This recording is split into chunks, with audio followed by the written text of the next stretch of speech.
Vinny, Amin, how does it feel? You guys ask questions at the Adam Silver press conference. Do you get another stripe? Like, does it another badge on the shoulder sleeve? How does it feel? Well, first of all, I got to thank Vinny because I said I got a question. Vinny told me you need to alert the authorities ahead of time because if you do that hand raising shit, anything could happen. So I alerted the proper authorities, and I got an answer that I got to admit, I was like, that's a no. You're not going to get to say shit. But I got the last question, so thank you, Vinny. Well, for one, as a veteran of asking Adam Silver uncomfortable questions, I figured that you sitting next to me as the two black guys sitting next to each other was probably going to be a tale that we were up to some shenanigans. Yeah, you guys asked some good questions. Vinny, you asked about the expansion and relocation. Relocation, because that's kind of, people are wondering, like, wait, we've been dragging our feet on expansion for so long, and there's the whole Robert Pera and Memphis Grizzlies, and there's the New Orleans Pelicans. It's just like, is there a relocation possibility? And he shut that down. He did have the caveat of, like, for now, we're not looking at. He said right now. Adam is a lawyer. He lawyered us. Yeah. He filibustered us. Yeah. So did you have, was that like a question that you wanted to ask ahead of time, and then you didn't have anyone who's jumping your question? Like that is a thing where you're like, all right, I've got like 3 questions in case someone else steals my question. Well, I had the second question, and the first one was Dan Wakey. And normally it's like Tim Reynolds from AP is the first question. He's like, we call him first question Tim Reynolds. So I'm thinking, normally I get second question as the resident black person here. And then another white dude jumped me, and that was the question I was going to ask about tanking. So I had to kind of, double back a little bit. Who's the other guy that asked the question? Who asked the tanking question? Because it wasn't DA. After Wakey. DA. Yeah.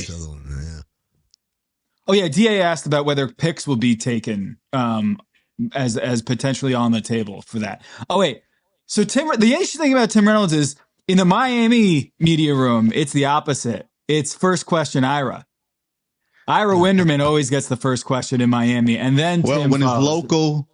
it's local, it's different than when it's the bigger stage. We'll say that's that. Right.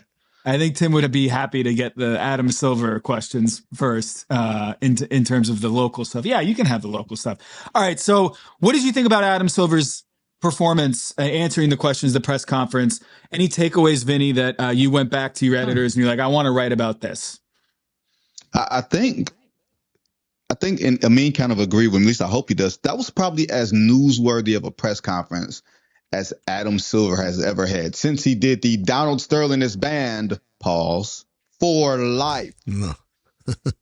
Ever since then, and usually these things are pretty mundane, right? With the exception of the 1 year, I think, in Cleveland, where he was getting into a real back and forth with us about being allowed in the locker room. And he was basically saying a bunch of unsavory things.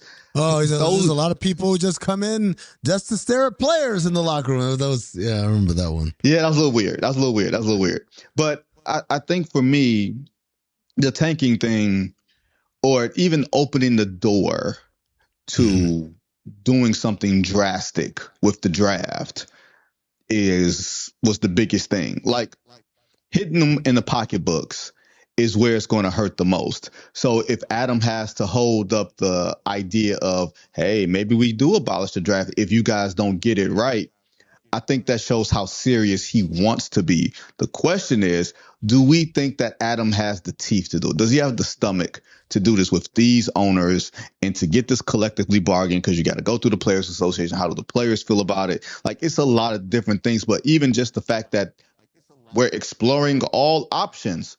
Oh, really? What type of options, Adam? Yeah. That was all options on the table. All options on the table. And him saying that this is bad for business, and him saying that oh man, I'm drawing a blank. He said it's bad for business. Oh, he said that this is the worst it's been in this year has been worse. He acknowledged that there have been problems, that like this isn't just, it's an overall bad problem. It's like it's worse this year than it's been in recent memory. And on top of that, all those things. And the other thing that he said was interesting on this topic was, I don't think I can really do I'll legislate this as I see it, when I see it, because it'll lead to some very unhealthy relationships with the teams. Basically, just picking and choosing which teams to penalize for tanking. He doesn't have a good systematic rule for what is tanking, and it's pornography, right? It's you know it when you see it. And I think he finished with this line, like, I don't want to get in the business of doing that, of deciding, hey, that's tanking, that's against the rules. What you did is against the rules, but you're okay over here. And I think that's probably because I don't think it's so cut and dry. Like the Utah Jazz sitting Lauri Markkanen and Jaren Jackson Jr., a couple other teams have been doing the same thing this year, but they didn't get hit with a fine. And then Pascal Siakam's played 95% of the games, and then he sat out for that one game, and they get hit with $100,000 fine. And I can understand where some teams are like, wait a minute, like, this is like whack-a-mole. Like, you seem to think that these things are not okay, but other people have been doing the same stuff, but they're not getting hit with that. And I think Adam Silver's just fed up with it. I think he just doesn't want to get in this business. And we can get into why he's so fed up right now, but he just seemed like very agitated about the whole tanking thing in ways that, like Vinny said, he just never really lets out that kind of fire, in these press conferences. No, he was rightfully agitated. Like, when you think about, let's say, the second day of the season, right? Remember that? The second day of the damn season, the feds are coming out with indictments timed very peculiarly, right? That's the second day of the NBA season. Let's come on and indict some folks. So all that to me is tied in. What the gambling industry, the integrity of the game, like that is the fabric of everything's competition. Like, as much as this is entertainment, as much as this is business, this has to be competition, and this has to be fair competition. And if the league is going to have a third of its teams, and maybe this is a unique year where you've got protections on picks, you have a generational draft, like a perfect storm. Maybe that's the case, but something needed to be done. I know, Stroh, you are an advocate of getting rid of the draft. I'm not there yet. I am on the mode of you can't get a top five. I'm just riding the coattails of this guy right here. I mean, you're pointing to the wrong wrong camera. Oh, there we go. I'm just I'm just riding the coattails of this guy right here. No, it's getting louder. Like David Aldridge, who I respect immensely, is basically saying, hey, let the teams, fight for the players, services, and everything else. I just think there's unintended consequences that come with that, and I'm not willing to necessarily go down that road. I am willing to tinker with the lottery a little bit. And I think, how do I phrase this? I think that the lottery flattening the odds have actually worked over the past few years. The problem is you got teams that are on the back end of the lottery that feel compelled to be like, hey, we can stay on the back end of the lottery. We don't got to tank our way out. We got just as good of a chance as the worst team, which then creates more teams tanking. My general thing is stop it at the 40 game mark. Like, set the lottery odds at the 40 game mark and tell teams, if you get a top 3 pick one year, you can't get a top 3 pick the next year. Like, if the incentive is to have fair play and get you in the lottery and then get you out, then you cannot use the draft as the balm for every single ailment that you have. You have to, do some shit yourself.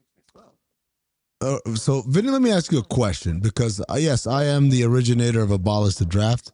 11 years ago, I wrote that shit. Yeah, I remember that. I remember that. It literally took 11 years. It's not even 10 years. Not even last year. It's like this year is the first time since I wrote that shit that anyone has said, maybe that's a good idea.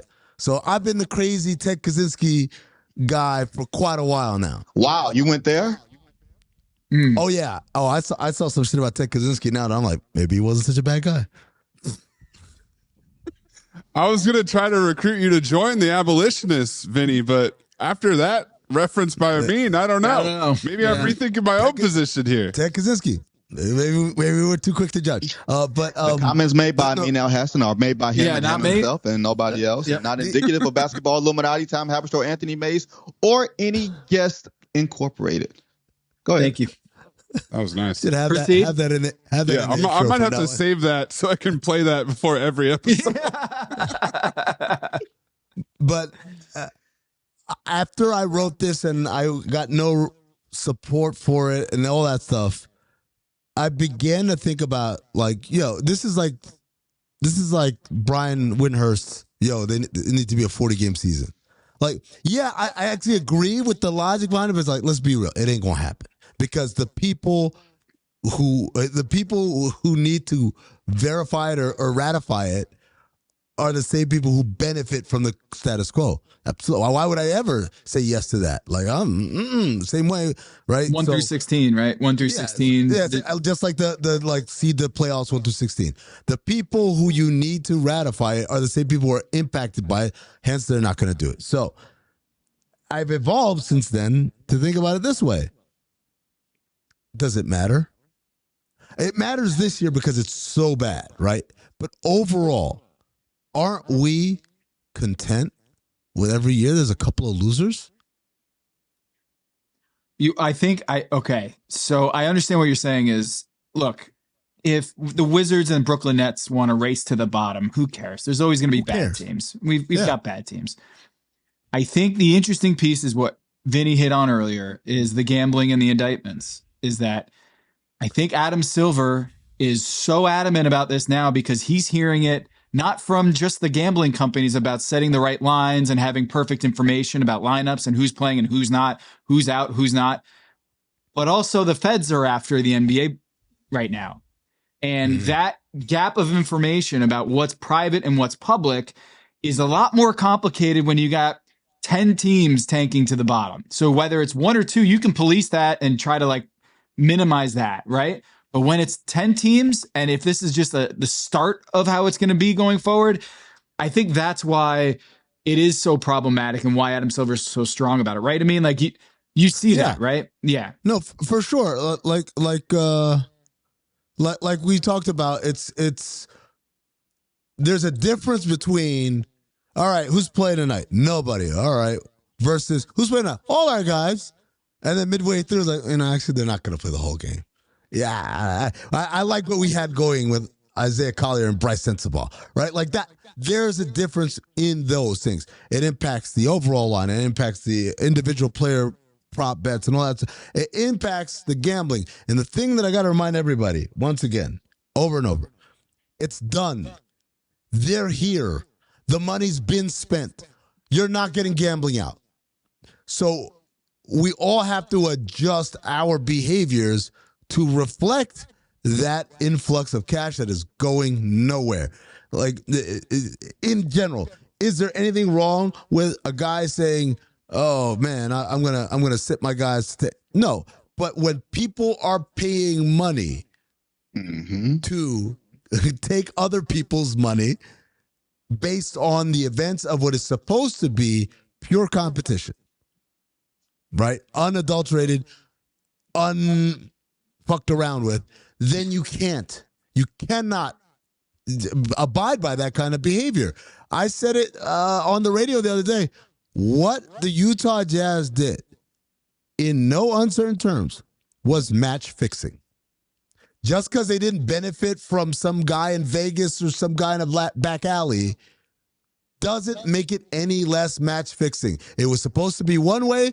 They went into it desiring an outcome, and when the outcome wasn't happening, they took matters into their own hands to make sure the outcome happened. That's the definition of match fixing. Whether it's because some guy was going to pay them off or not is irrelevant. And against the Heat, they failed. They tried to match fix, and they did not succeed. Yeah. Just because you're incompetent don't mean, like, you can be dumb at doing something and still be jacked up for trying it. That's all that was. And you don't want to, like, I was really surprised that Adam actually brought the hammer down. But I don't even know if $500,000 is a hammer in today's game. What that is tantamount to is, you know what? Lower level staffer, you're going to lose your job because I lost $500,000. And that don't help the league. So you have to really attack it in the moment. And I think competition committees and stuff like that, like those are where these things are going to change, because who's looking out? And this is my general thought on the NBA players of today and the teams. Like the players don't want to do anything extra. They don't want to do anything to market the game and grow the game, everything else. The teams are looking out for self, which is fine. Who is looking out for the greater good of the game? And it doesn't seem like anybody's doing that. It's supposed to be Adam. Adam is supposed to be the caretaker for this. Like, he don't own basketball anymore. David Stern didn't own basketball, but you have to have a competent leader that people can follow and that people can say, you know what? Basketball is going in a good direction for the present and the future. Right now, it's so wonky. And maybe, like I said, y'all, maybe this is just the wonkiest of wonky years with the draft protections and the quality of the draft picks and everything else coming in. That could be the case. The problem is we've seen this before, and we've seen some teams benefit from it, and other teams are following it. Like some people may consider Granddad Sam Presti is the guy that is saying, hey, Utah Jazz, what are you doing out here? You know, that's my draft pick you messing around with, while saying, hey, man, you've sat and rested guys when y'all team wasn't that good for a period of time. Now, it helped Oklahoma City that they only really Wait, had are you one saying bad Al year. Horford still had something? Al Horford still had some juice left in the tank?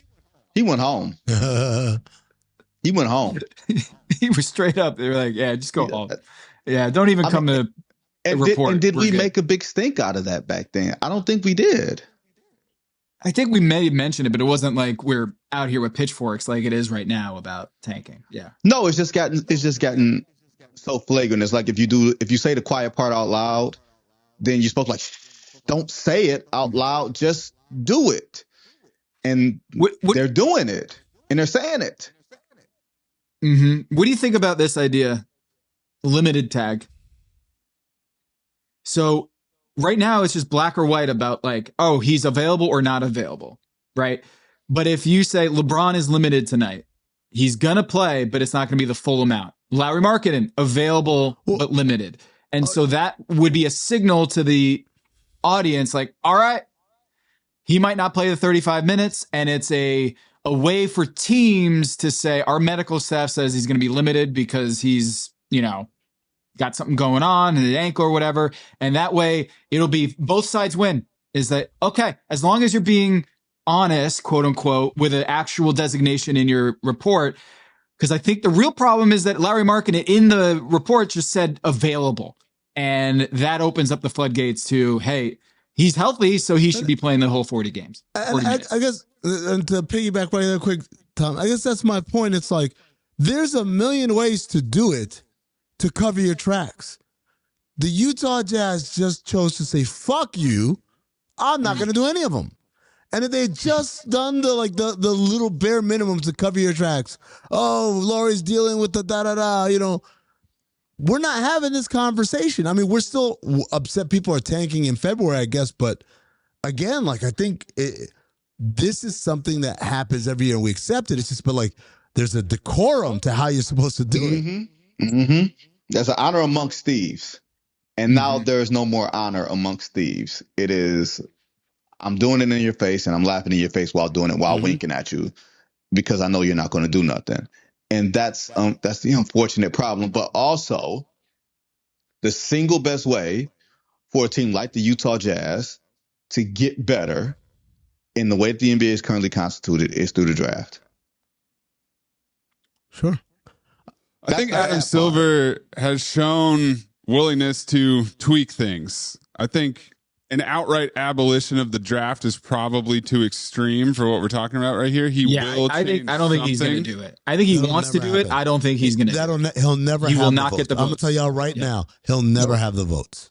Mm-hmm. But every proposed solution then creates a new loophole that somebody else will figure out down the line, because these people are very smart, very well paid, and dedicated to finding ways to exploit any window of opportunity.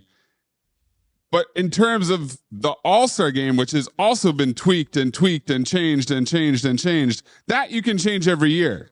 That you can, we had a more successful amendment this year, except for the last championship game. It's an exhibition. But with the draft, you can't do it once it has to be ongoing because people have picks 5 years from now that are already being traded. So the changes that are made to the draft need to be more thought out than what he does to the All-Star game, which is, Elam ending. No, we're not doing that anymore. Oh, we're picking teams. Oh, we're not doing that anymore. And so no matter what, there will be a loophole. That's what I'm worried about. Do you think Adam likes this conversation that's happening out here because of Curry's favor for actual reform on the draft? Nah, because Adam does not like criticism.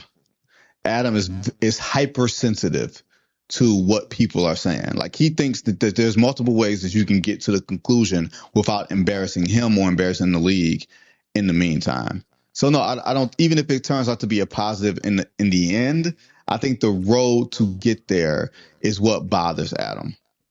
I agree because I think he wants to. I think he wants to take a victory lap on the Team World versus Team Stars at the Stripes, and he's not able to do that right now. I respectfully disagree. Really? Yes.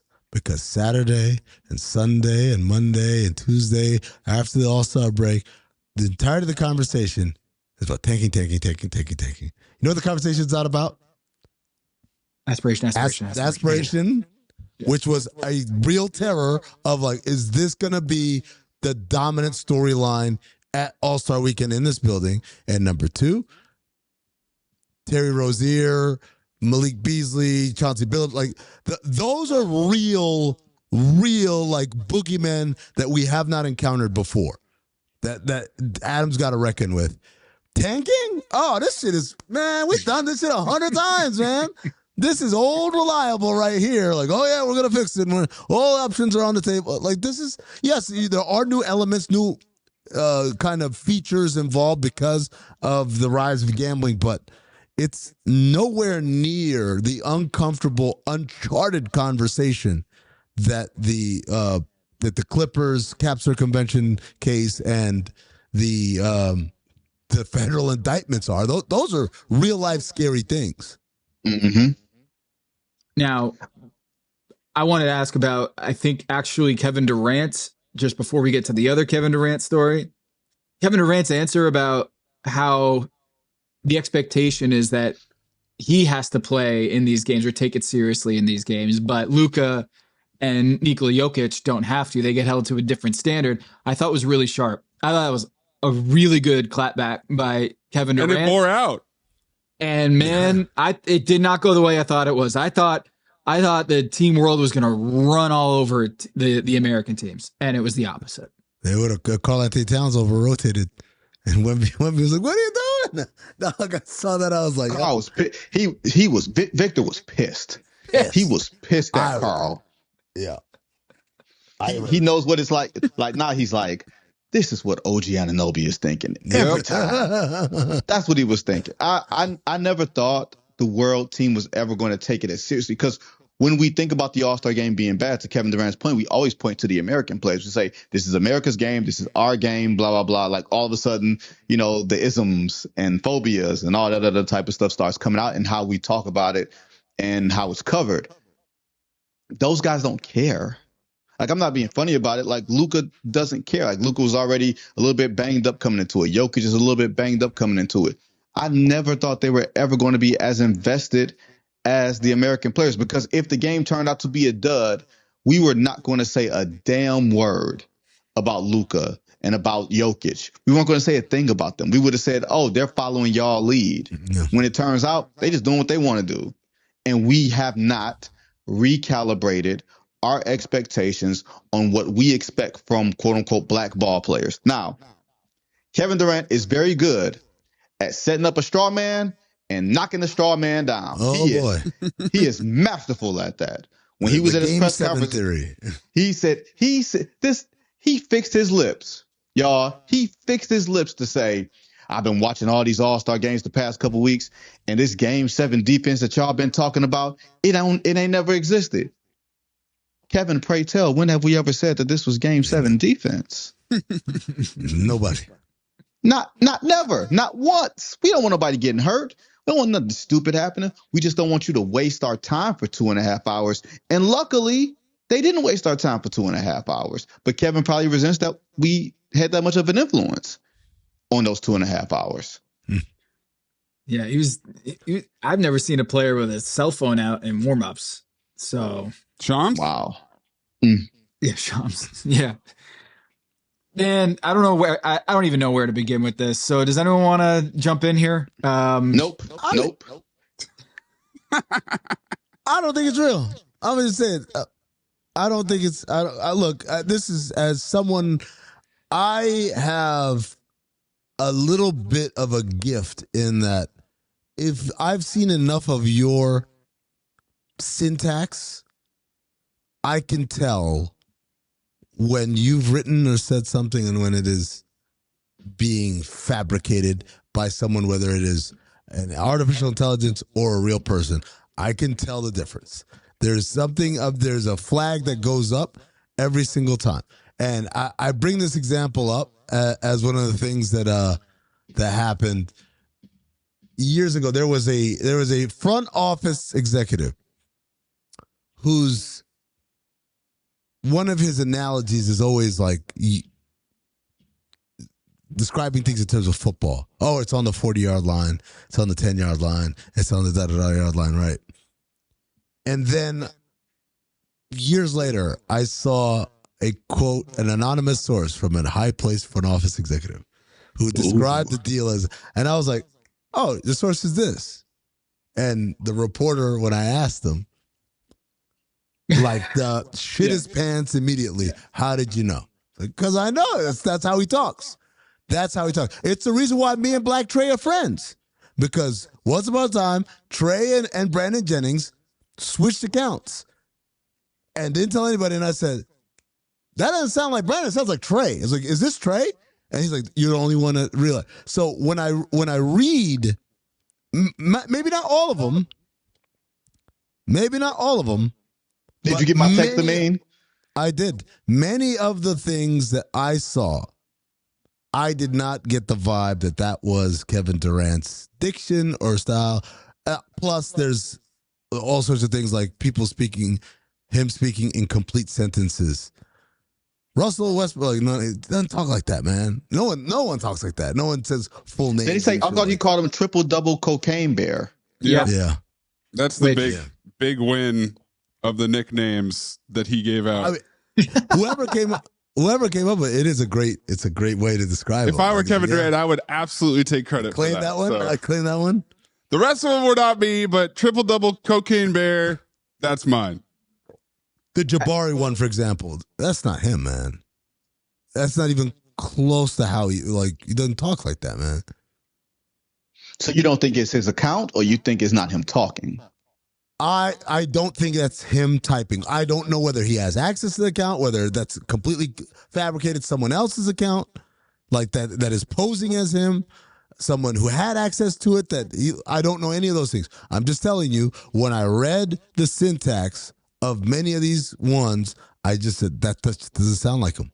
It's like, I don't know. So, Vinny, what makes you queasiest about weighing in on this? Because I feel queasy about it too. Is it that you're talking about another man's private life than his private group texts are out in public? That is an uncomfortable thing to deal with, because I think we all agree that stuff shouldn't be out in public, and I don't know, so I don't want to weigh in.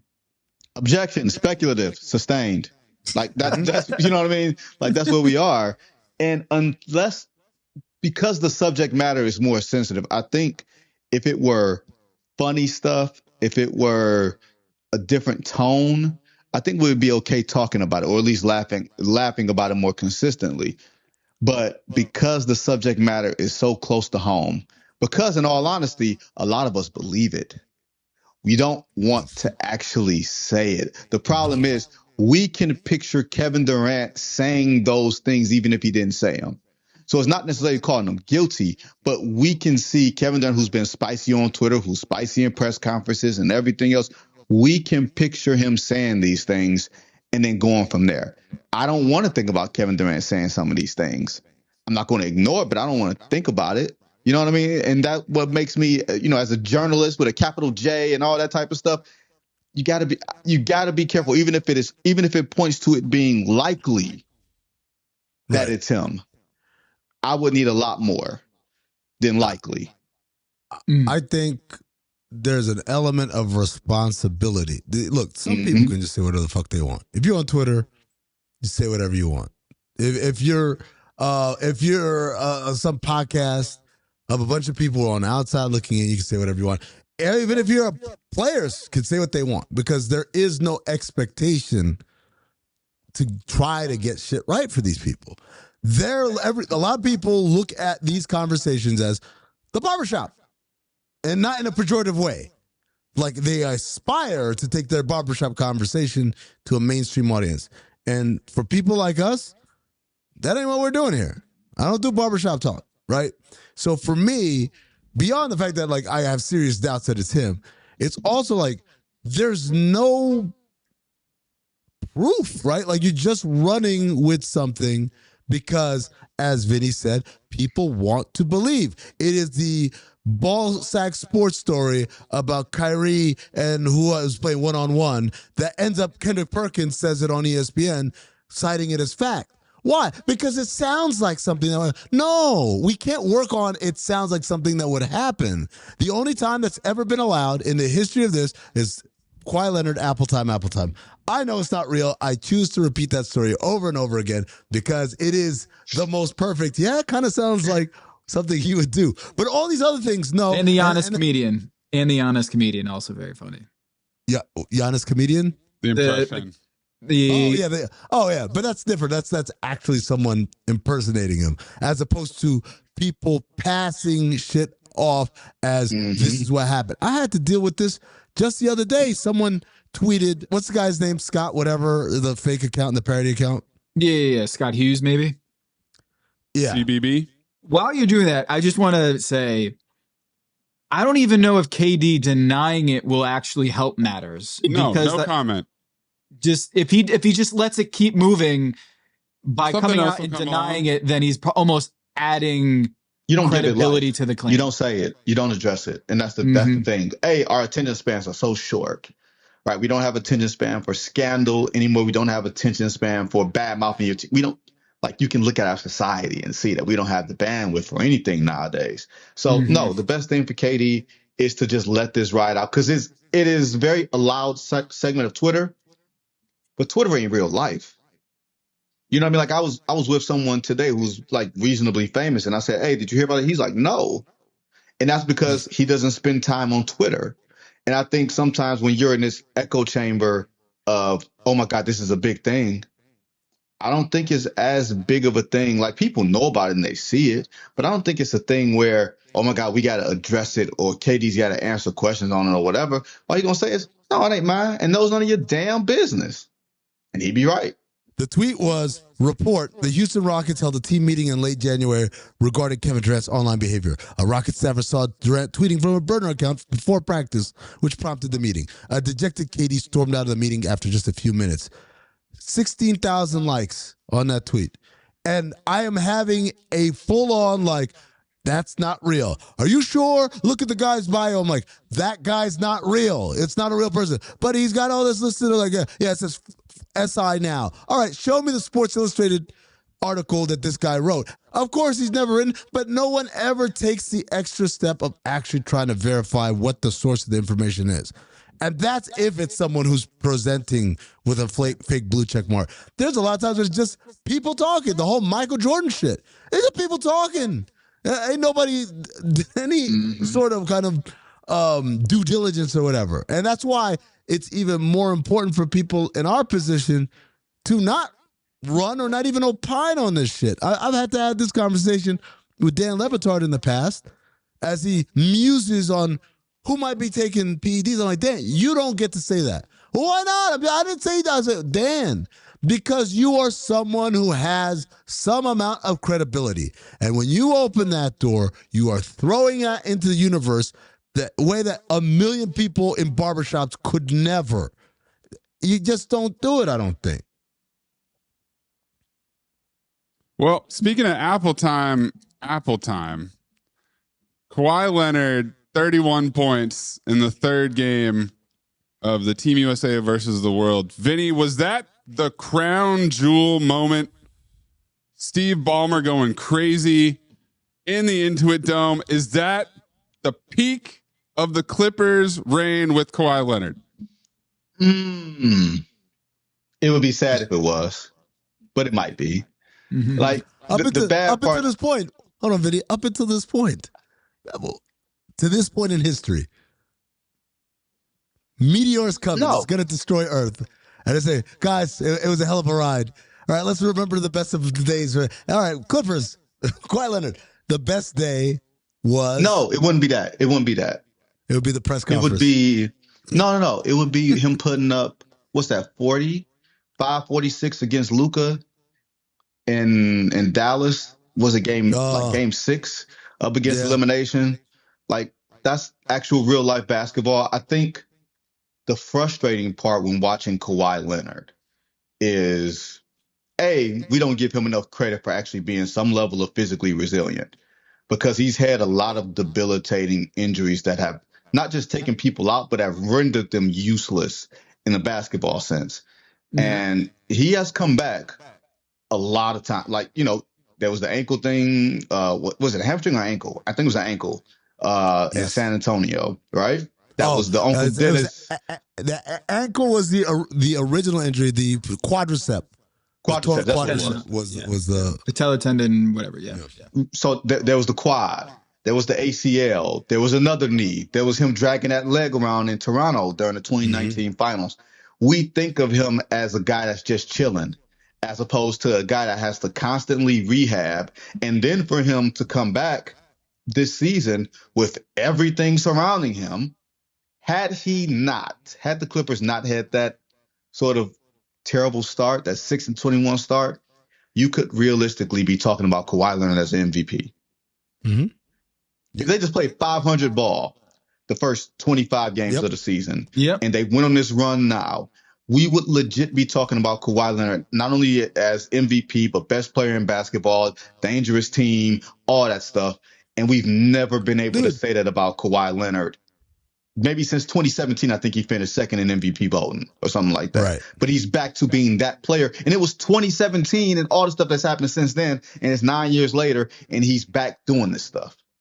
We were prepared to call them scary, dangerous team, even with that start.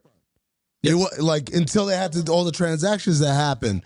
But that collection, we're like, oh shit! Like they got out of the hole.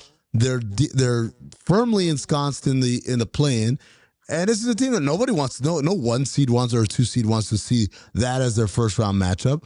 But yeah, man, like look, I point this out for a lot of guys. He's one of them.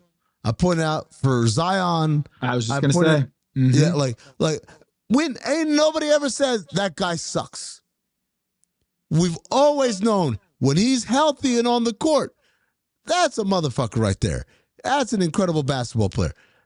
But that when or if that part is a huge part that you cannot just dismiss. And so for Kawhi Leonard and the Clippers, I mean, that's the interesting thing. Someone asked me the other day, it's like, do you think this is it for them? I'm like, no, I think they're going to re-up them and keep trying to build. They have a lot of cap flexibility moving forward. He, for them, is like, yeah, we're not going to get a player as good as this.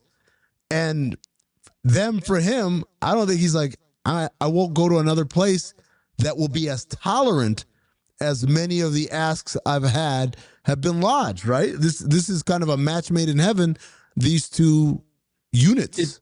In a weird way, it's kind of like Steph with the Warriors. Is like, if he's playing this well, we got to keep going. Like, we got to keep trying to build around this guy because it's for sure way longer than we thought that he was going to be able to play at an MVP level. So I guess while we have it. The difference is, I think there was a period where the Warriors didn't believe that Steph was going to be that guy. Like, you don't start preparing for your future if you think your guy is still at the peak of his powers. The Clippers have always believed in Kawhi Leonard. Mm. And I think now, and I have to check the CBA and everything else, he's at the stage of his career. He's going to be at the stage of his career. I mean, tell me if I'm wrong, where he can only sign 2-year extensions. He's not that old yet, is he? He's not that old. He's going to be 35 this year. Is he? and he's got a year left. Is Kawhi Leonard that old? Oh my God. He's born in 91. Damn. Man. So if that's being said, there is no long term. There is only the now. Yeah. And if you're saying, Kawhi, you won't get your money unless you play, there's no greater incentive than all you got is a 2-year deal, Chief. That's good for him and good for them. So Zion has played rule is what Vinny's referring to. Yeah. So he's not there yet, but it's knocking on the door. Zion Williamson has played 30 straight games, right? It's really? Nuts. 30 straight games. Nobody cares. It's just like, hey, we should probably give props to Zion Williamson for staying healthy and playing that way, but the team's in the tank. They're terrible. And we're just ignoring the fact that Zion has been healthy enough to play. I would venture to guess he's, if not top 10 longest active streaks in the league of not missing a game. It's pretty damn close. 30 straight games for Zion Williamson in the same way that Kawhi, like you mentioned. I mean, we have to give kudos because a lot of times in today's NBA, we want to just write off these dudes and say they don't care enough. They don't get their bodies right. They're not serious about this. They just want to collect checks. And yet when they do it, we should acknowledge this is pretty cool to see Kawhi put it together. Yeah. And I don't think the sample size of guys who just want to collect checks, I don't think it's that big. Yeah. No, I'm saying the reputation is in the NBA. I know. But I'm speaking to the people who think that. I'm like, I don't think the number of guys, especially the high level guys, those guys all want to play. Even James Harden, you can shit on him 8 million ways about he doesn't take shit seriously. He bails at the first side. Motherfucker plays. He plays almost every game. He plays high minutes, 35, 36 minutes. He wants to be out there. He wants to play. So, it's the problem is, again, we conflated, we allowed the conflation, going back to Toronto, of hurt versus I'm chilling. Kawhi Leonard became the poster child for this term, load management, that Toronto coined, or I don't know, someone covering Toronto coined, and it gave the impression that A, Kawhi just don't feel like playing, and B, it's a Kawhi decision to not play. When in actuality, it is a joint decision. The team is doing this because they're saying, I've got 7 milliliters of Kawhi Leonard that I've got to have last the entire year. I can't just guzzle it all down right now. Can we not do that anymore? Okay. Can we not do 7 milliliters of Kawhi Leonard that you're guzzling down? I got 7 grams of Kawhi Leonard that's got to last me the entire year. I can't smoke it all up all at once. Like I'm Charlie Sheen. What do you do, baby? Shout out to Toronto Raptors Director of Sports Science, Alex McKechnie. Yes. 2018-19 Silver season. Fox. The Scotsman. Yeah. Vinny, what do you want the people to know about All-Star Weekend that they don't know already? That you were there, boots on the ground. What happened at All-Star that you feel like you want to give a shout out on your way? I'll give a shout out to someone. This a replay of something that happened 9 years ago, All-Star Weekend, when I found out Dave Chappelle performed at a secret location that everybody was at except for me. And my good friend Vinny Goodwill was there. He's like, oh, you missed it, da-da-da. You and Justin Tinsley, I fucking will never forgive y'all for this. This year, it was the Nas concert at Jimmy Goldstein's house. Like, come on, man. Not even hey, I didn't know Nas was performing. I didn't know Nas was performing. I did not know it was at Jimmy's house until like earlier that day. But it wasn't like, oh, you just walk up to Jimmy's house.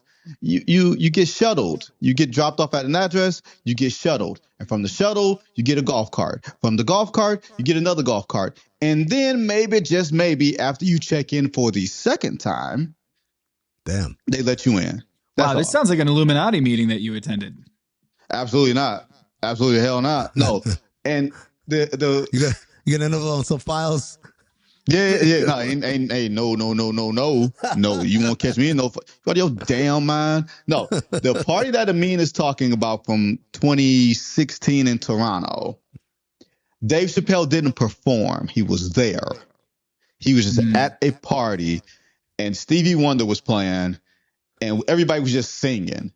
And then Dave Chappelle was sitting across from me, and we toasted. We just toasted toasted Hennessy or something, some brown liquor. And that was pretty much it. Tales grow in the telling, Vin. You know, by the time Amin's telling the story again next year, it'll be you and Dave Chappelle were best friends taking a drive together. You never know. I also didn't tell Amin about the 2014 party in Houston where me, Beyonce, and Jay-Z were on the same stairwell.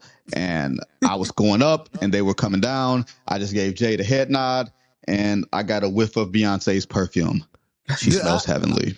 I've told the Beyonce story on here, man. Like during the finals, we were in the tunnel in Cleveland, and we were doing like our own impromptu halftime show on like Periscope or whatever. That's right. That's right.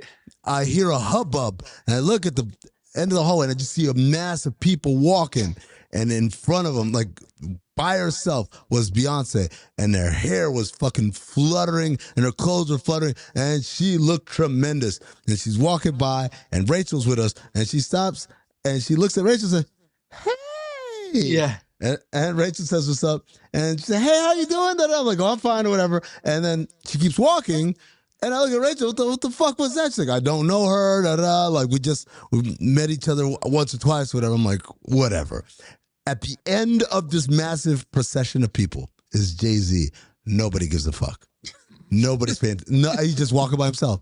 So then we keep going, but a couple of minutes later, hubbub, they're walking back. And I shit you not, to this day, just like the AC in San Antonio, that I will never, ever forget that feeling. When she walked towards us the first time, her hair and her clothes were billowing backward from the draft. But when she walked back this way, one would imagine that they would be going forward. Nope. Still went backward. The wind changed with her. With her. That's called aura, I believe. And then she gave Rachel a hug on the way back. Wow. And I said, Stephon Marbury would call that aroma back in the day. Stephon the Marbury.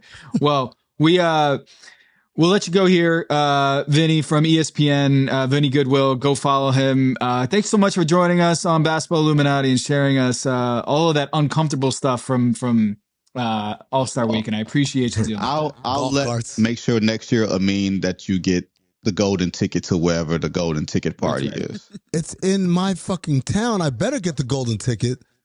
You better know. You better be passing out the golden ticket. Yeah, you're passing him out. I mean, come on now. It's the Wilbon L. Hassan All-Star Weekend.